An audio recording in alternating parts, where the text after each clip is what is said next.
সবার সুখে হাসবো আমি, কাঁদবো সবার দুঃখে, নিজের খাবার বিলিয়ে দেব অনাহারীর মুখে।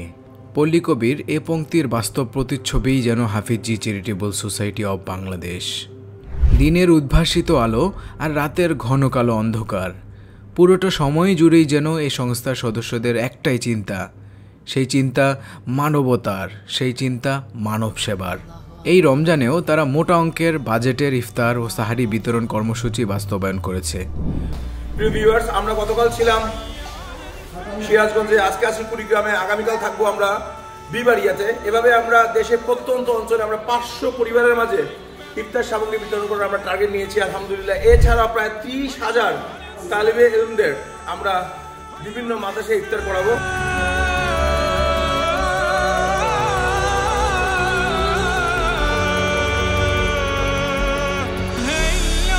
আমরা কুড়িগ্রাম নাগেশ্বরীতে আছি। প্রিয় ভিউয়ার্স, আপনারা দেখতে পাচ্ছেন এখানে প্রায় 75টা পরিবার আছেন, যেখানে আমরা প্রায় 1.5 লক্ষ টাকার ইফতার সামগ্রী আমরা এখানে বিতরণ করতেছি তাদের মাঝে। তার মধ্যে প্রায় 50 থেকে 60টি নও-মুসলিম পরিবার আছে।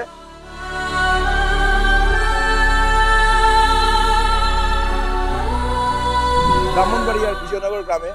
প্রিয় ভিউয়ার্স, আমরা এখানে আজকে 1 লক্ষ টাকার আমরা এখানে ইফতার সামগ্রী বিতরণ করার জন্য আমরা এখানে এসেছি। এখানে দুস্থ অসহায় মানুষদের একটা লিস্ট হয়েছে।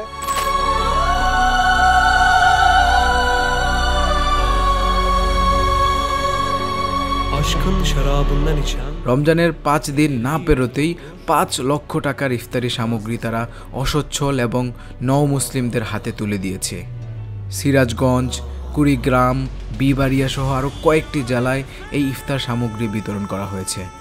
এছাড়াও পুরো রমজান মাস জুড়ে প্রায় 35,000 মাদ্রাসার শিক্ষার্থীকে ইফতার ও সাহারিতে আপ্যায়নের মহৎ উদ্যোগ বাস্তবায়ন করছে হাফিজি চ্যারিটেবল সোসাইটি অব বাংলাদেশ। সংস্থাটির অভূতপূর্ব সেবামূলক কার্যক্রম প্রশংসা কুড়িয়েছে জাতীয় ও আন্তর্জাতিক মহলের। বারবার তাদের কার্যক্রমগুলো জাতীয় ও আন্তর্জাতিক পত্রপত্রিকায় শিরোনাম হয়েছে। সবশেষে হাফিজি চ্যারিটেবল সোসাইটি অব বাংলাদেশ আপন কর্মোদ্যমে টিকে থাকুক কিয়ামত অবধি, এমনটাই চাওয়া দেশের সকল শ্রেণী পেশার মানুষের। এই সংস্থা বেঁচে থাকুক প্রতিটা মানুষের হৃদয়ে, এই কামনাই করি। আল্লাহু আল্লাহ।